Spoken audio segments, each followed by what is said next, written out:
هذا الفيديو اللي كنتمنى إن شاء الله أنه يلقاكم في أحسن الأحوال. نبدأ على بركة الله بالمثال الأول، واللي كيقول دخلناه من القطر بغى يشرك معنا البقر. دخلناه من القطر بغى يشرك معنا البقر. هذه على أي إنسان ما كيعقلش على الخير، ناكر للجميل. غير ذاك النهار واحد شاف جارو ما خدامش، بقى فيه دخلوا معاه للخدمة يترزق الله شويه وهو يدخل ليه بخيط كحل بينه وبين الباترون ديالو، واللي ما كانش من العاجزين وجرى عليه. صدق من قال اتقي شر من أحسنت إليه، أو قل ببساطة دخلناه من القطر وبغى يشرك معنا البقر. وفي رواية أخرى دخلناه يشرب اللبن بغى يشرك معنا الغلم. ولا هذه كاع أحسن، أنا في همو كان دادي وهو في تقلاع وتادي. جاي يعاونوا في حفير الساس هرب له بالفاس. هذه على الإنسان الغدار اللي كتنفق عليه الغالي والنفيس باش تساعده وباش تجعل منه إنسان ذو قيمة، وفي يوم من الأيام كتكتشف بأنه كيحفر لك حفرة تبع حفرة، وبأن الهدف ديالو هو يدمرك. أنا باللقمة لفمو وهو بالصبع لعيني. كون كانت الصفيحة ترد العار، كون رداته حتى على الحمار. شرف الله قدركم. فاقد الشيء لا يعطيه، ولا يعقل أن نطلب فضلا ممن لا يملكه. واحد المثل مغربي آخر له نفس الغرض، كون الخو خداوي يكون داوى راسو. شكون داها فيك يا العصيدة نهار العيد؟ الشيء أو الشخص قد تنقص قيمته أو تزيد حسب الظروف، فالسلع مثلا قد تنزل قيمتها إلى الحضيض وينقص ثمنها بسبب وفرتها، أو بسبب قلة الطلب عليها، أو وجود سلع أكثر منها جودة. نفس الشيء بالنسبة للأشخاص. وشكون داها فيك يا العصيدة يوم عيد الأضحى اللي كلها شاد مجمر يشوي بولفاف؟ خداها بفرانك وبغاها تولد ليه قايد.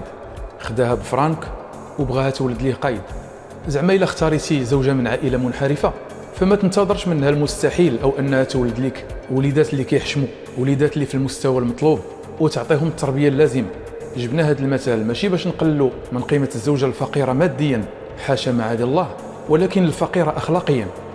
وسمعت واحد كيقول شوف بيتو وخطب بنتو. أنا كندز الفار وهو كيقول لي بشحال الصوف. أنا كندز الفار وهو كيقول لي بشحال الصوف. تخيل معايا أنك أنت طالب معاشو كتلقط بالدرهم بالريال باش يلاه تكافى مع الخبز. الله يحسن العوان. شويه كيجي عندك واحد ويقول لك صاحبي ما تعتقناش بشي مليار نكمل به الشراء ديال واحد الفيرما، بلا ما تكثر معاه الهضره. ممكن تجاوبوا بهذا المثال البسيط، واللي هو انا كندز الفار وهو كيقول لي بشحال الصوف. مثال معبر صراحه. اللي ما عنده بنات ما عرفوه الناس باش مات. ممكن هذا المثال يكون كيقصد الذريه بصفه عامه، ولاد وبنات، على حسب الظروف اللي غادي نستعملوا فيها هذا المثل الدارجي، واللي كيبين اثر الذريه في حياه الانسان. وفي قراءه ثانيه الا سمحتوا ممكن نحصروا هذا المثل فعلا على البنات دون الاولاد. يا كلكم كتعرفوا دور البنت في كل اسره، راه ماشي كاع حتى كتكبر وتبدا تقوم بشؤون البيت من طبخ وتنظيف وعنايه بواحد من والديها او الاثنين، او واحد من جدودها الا كان مازال في الحياه. ولكن راه من اول يوم في الحياه ديالها الا سولتي والديها كيقول لك هذه البنيه هي عماره الدار، وجداتها تقول لك هذه البنيه هي ضوء عينيه باش كنشوف. سبحان الله. الحصيل اللي ما عنده بنات ما عرفوه الناس باش مات. الشيخه اللي ما تعرف تشطح تقول الارض عوجه. الشيخه اللي ما تعرف تشطح تقول الارض عوجه. الا بغيت نبقى غير كنقلب على الاعذار باش نبقى فاشل طيله الحياه، علاش ما نتحزمش ونطور القدرات ديالي؟ هكا نتغلب على الصعاب ونفرض نفسي في اي مجال من المجالات الحياتيه، سواء كانت دراسه او عمل او اي مهارات اخرى. شوف دابا سبحان الله، النهار اللي ما كيكونش شي لاعب في نهارو وما كيقدمش لجمهوره مقابله في المستوى، باش يتفادى عتاب الجمهور كيقول لك باللي ارضيه الملعب لم تكن جيده. ايوا مال اخويا اللاعبين الاخرين لعبوا مزيان. ما تربط عودك مع الحمير لا يتعلم التهرنيط وخرج عن الطريق، او ما تربط عودك مع الحمير لا يتعلم النهيق وخرج عن الطريق.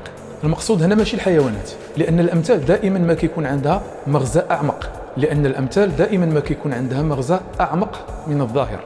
مثلا شفتي واحد السيد بغى يسجل ولده في مدرسه دون المستوى، ما فيها طاقم تعليمي مقنع، ما فيها تلاميذ متخلقين، ما فيها مجتهدين. كتقول ليه سير سيدي قيد ولدك في اي مدرسه من غير هذه، ما تربط عودك مع الحمير لا يتعلم النهيق وخرج عن الطريق. والنهيق بين قوسين هو صوت الحمار، او انكر الاصوات حسب منطوق القران الكريم.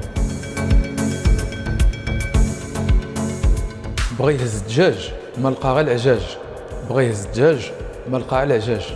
هذا واقيلا جا معطل، حيت اللي سبقوه فعلا داو الدجاج وخلاو ليه والامثال غير العجاج. وممكن نقولوا فياق بكري بالذهب مشري، ولا ضرب الحديد ما حدو سخون. الحنايه حوله والعروسه فيها بوتفتاف. بغى يقول لك لا العنصر البشري ولا البنيه التحتيه، لا زين لا مجي بكري. او حينما تتكالب عليك الظروف لتصنع لك الفشل بعينه.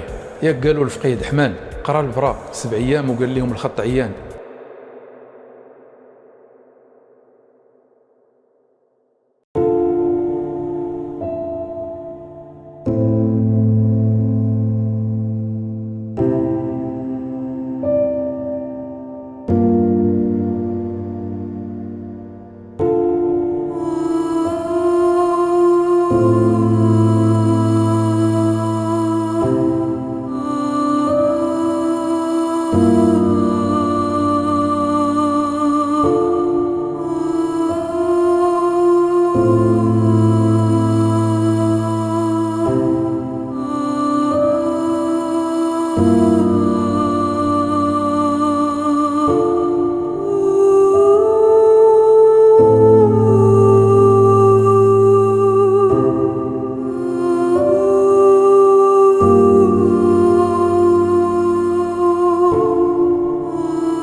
you.